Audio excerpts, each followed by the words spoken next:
வாசிக்கலாம்.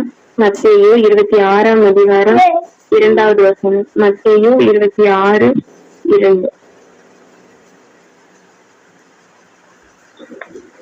2 நாளைக்கு பின்பு பஸ்கா பண்டிகை வரும் என்று அறிவீர்கள். அப்பொழுது மனுஷகுமாரன் சிலுவையில் அறையப்படுவதற்கு ஒப்புக் கொடுக்கப்படுவார் என்றார். சொல்லப்பட்டிருக்கு, 2 நாளைக்கு பின்பு பஸ்கா பண்டிகை வரும் என்று அறிவீர்கள். அப்பொழுது மனுஷகுமாரன் சிலுவையில் அறையப்படுவதற்கு ஒப்புக் கொடுக்கப்படும்.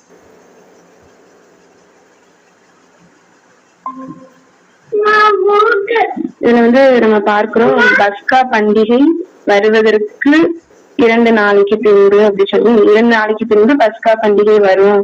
அப்போ மனுஷகுமாரன் சிலுவையில் அறையப்படுவதற்கு ஒப்பு கொடுக்கப்படுவார்னு சொல்லி போட்டிருக்கு. இப்போ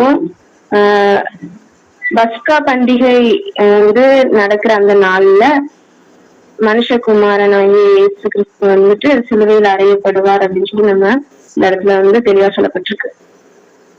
இப்போ பஸ்கா ஆட்டுக்குட்டி என்ன பண்ணுவாங்கன்னா, காலையிலயும் சாயங்காலமும் ஆட்டுக்குட்டி அடிக்கப்பட்டுட்டே இருக்கும். இயேசு மரித்த நேரமும் அங்க தேவாலயத்துல ஆட்டுக்குட்டி அடிக்கப்படுகிற சமயமும் ஒரே சமயமாக காணப்படுது.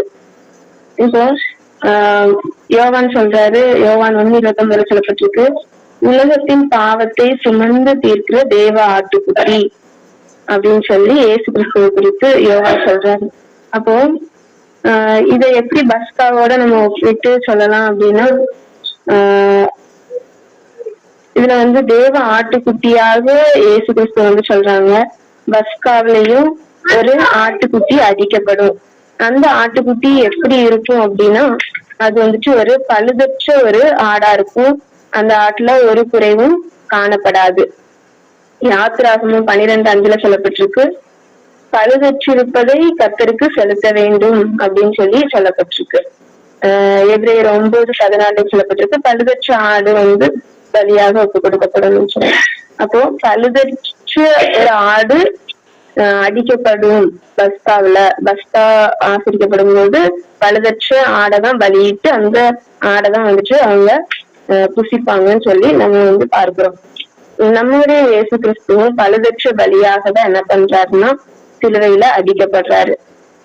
இயேசு கிறிஸ்து பிறந்தப்போ முதலாவது இயேசு பிறந்த நற்செய்தியை மேய்ப்பர்களுக்கு தான் என்ன பண்றாங்கன்னா அங்க அறிவிக்கிறாங்க. லூக்கா 2ஆம் அதிகாரத்துல சொல்லப்பட்டிருக்கும் 8வது வசனத்துல, அப்பொழுது அந்த நாட்டிலே மேய்ப்பர்கள் வயல்வெளியில் தங்கி ராத்திரியிலே தங்கள் மந்தையை காத்து கொண்டிருந்தார்கள்.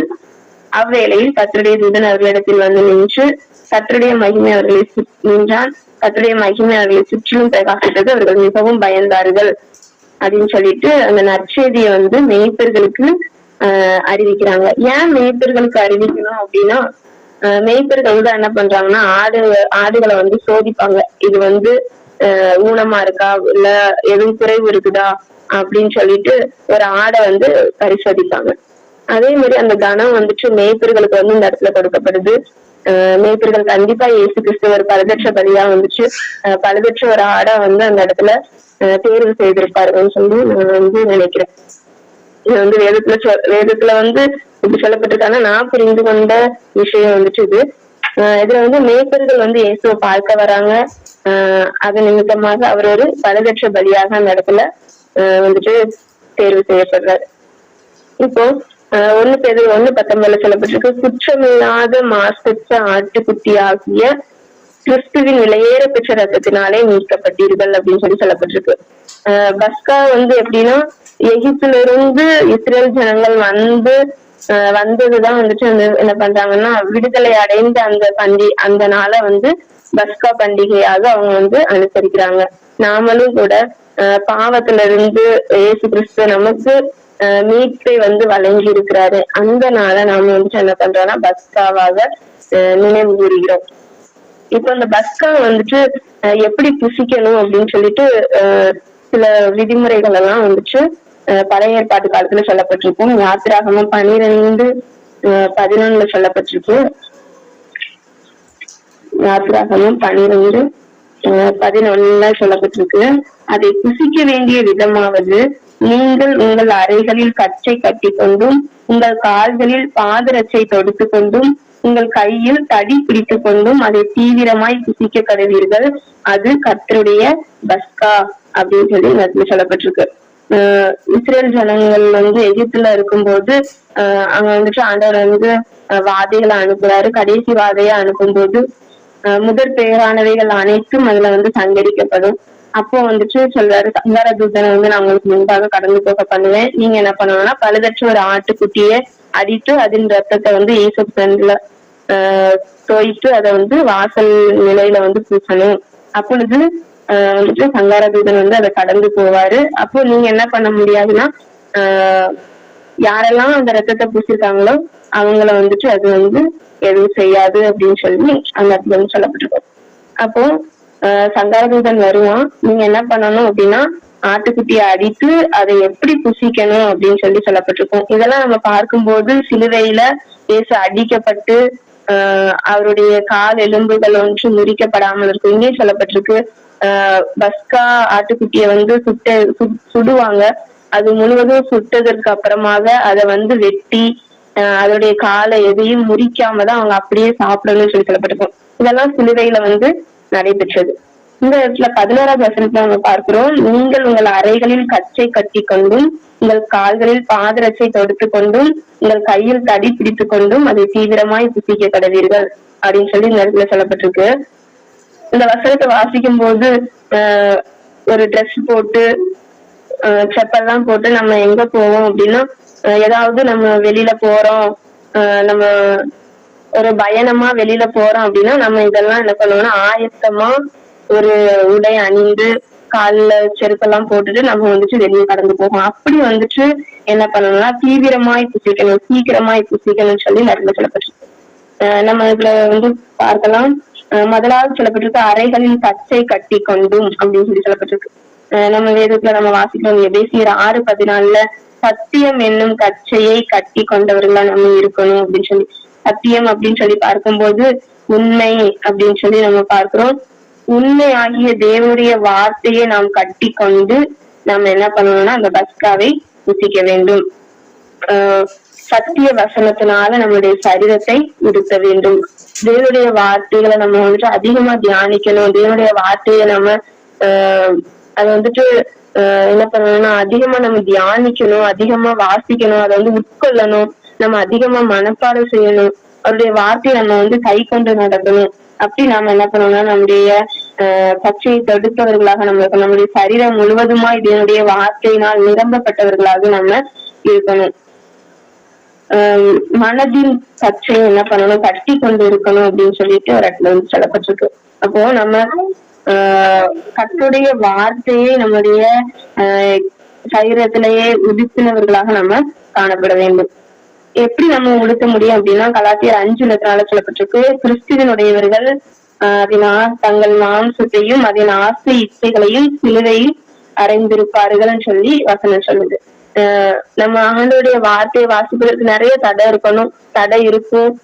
நம்ம முழங்கால் போட்டு ஜெபிக்க ஆரம்பிச்சோன்னா தடைகள் அதிகமா இருக்கும். அந்த தடைகள் எல்லாம் தாண்டி நம்ம உலக ஆசைகளையும் உலக விருப்பங்களையும் நம்ம ஒதுக்கி வைத்து விட்டு நம்ம ஆண்டோடைய சமூகத்துல நாம உட்காரணும். அது ரொம்ப அவசியம்.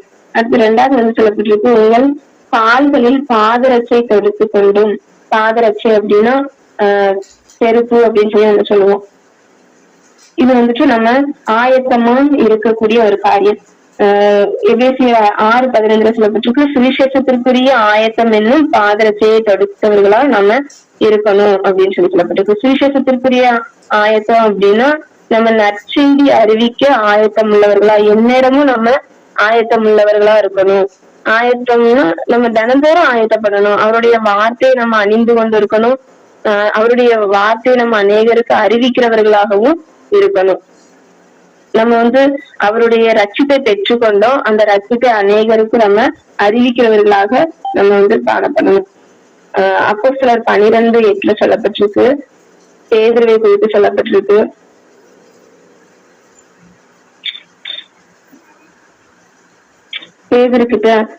பேதுரு வந்து சிறைச்சாலையில அடைச்சிருவாங்க. அப்போ பேதுருக்காக சபையார் அனைவரும் ஊக்கமாக ஜெபிக்கிறாங்க.